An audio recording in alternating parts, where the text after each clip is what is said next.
Who was the real villain in The Conjuring? And was the story true? Or nothing more than a legend twisted over time? Tonight, we go back to the farmhouse where it all began, and I'll let you decide. Mindworks Media.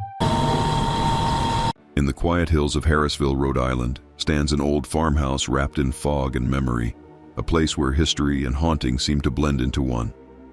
For decades, the locals whispered a single name whenever something strange happened on that land. A name spoken softly, as if saying it too loudly might bring the past back to life. Bathsheba Sherman. Nearly 2 centuries ago, Bathsheba Thayer Sherman lived an ordinary rural life on a farm near the property that would one day become infamous. But her reputation was anything but ordinary. Neighbors claimed the air grew colder when she walked by, that animals went silent around her, that shadows seemed to thicken near her home. There was never evidence of anything, just the kind of rumors small towns breathed life into. Then came the infant's death. A neighbor's baby died while in Bathsheba's care, and although the official report listed nothing more than tragic sudden death, rumors spread like wildfire. People claimed the child had a needle-like puncture in the skull, and that Bathsheba had offered the baby as a sacrifice. No arrest, no trial, not a shred of proof. But the town had already made up its mind. Bathsheba was no longer seen as a woman. She was seen as a curse.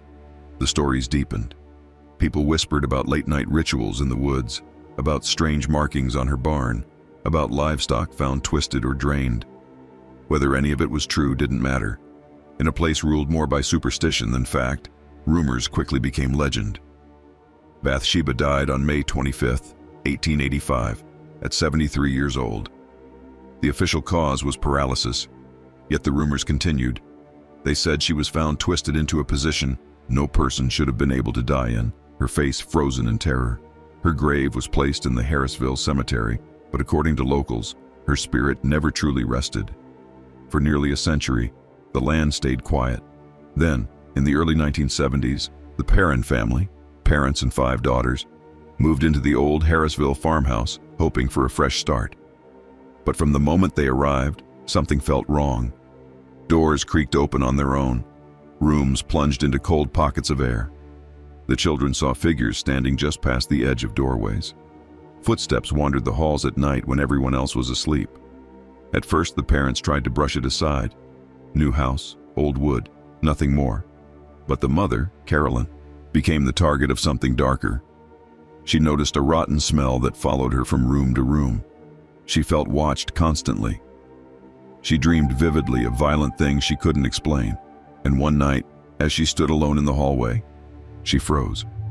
A figure, a human-shaped shadow, stood at the far end of the hall. Not a flicker, not a trick of the light. A person-shaped darkness, motionless, waiting. Then it moved toward her, slowly, deliberately. She screamed, and when her husband reached her, the figure was gone. But she couldn't shake the feeling that it was only the beginning. Desperate for answers, the parents went to their neighbors. The reply came in whispers, shared with the kind of seriousness that only old stories carry. That's Bathsheba. The neighbors told them of the old accusations, the infant's death, the curse said to be placed on the land. Whether it was folklore, fear, or something more, the family didn't know, but they knew they needed help. Enter Ed and Lorraine Warren, the era's best-known paranormal investigators. They arrived on a fog-covered night with equipment, notebooks, and decades of experience. Immediately, Lorraine sensed something in the home. She later described it as clinging to the walls, like something old and furious. The Warrens believed the spirit tormenting the family was Bathsheba, not just haunting the house, but attacking the mother specifically, feeding on her fear. They recorded unexplained knocks, abrupt drops in temperature, strange voices caught on tape, and worst of all, what sounded like a faint whisper saying, "Leave." But the family couldn't leave. Not yet. The haunting escalated. Carolyn grew pale and exhausted. The daughters woke with scratches on their arms. Objects flew across rooms. And one night, Carolyn collapsed, her body twisted into a position disturbingly similar to the rumors about Bathsheba's death. That was the breaking point. The Warrens intervened, and the family gathered their things and fled the house. They left behind furniture, belongings, anything that wasn't immediately within reach. They drove away without looking back. The official case eventually went silent. Newspaper reports faded. Records vanished. The farmhouse changed hands. But the legend, Bathsheba's legend, did not die. To this day, some say the farmhouse groans at night. Some claim a single window still glows long after the rest of the house goes dark. And a few claim that if you walk down the hall, you might see a figure waiting in the shadows. Not faint, not hidden, but standing there watching.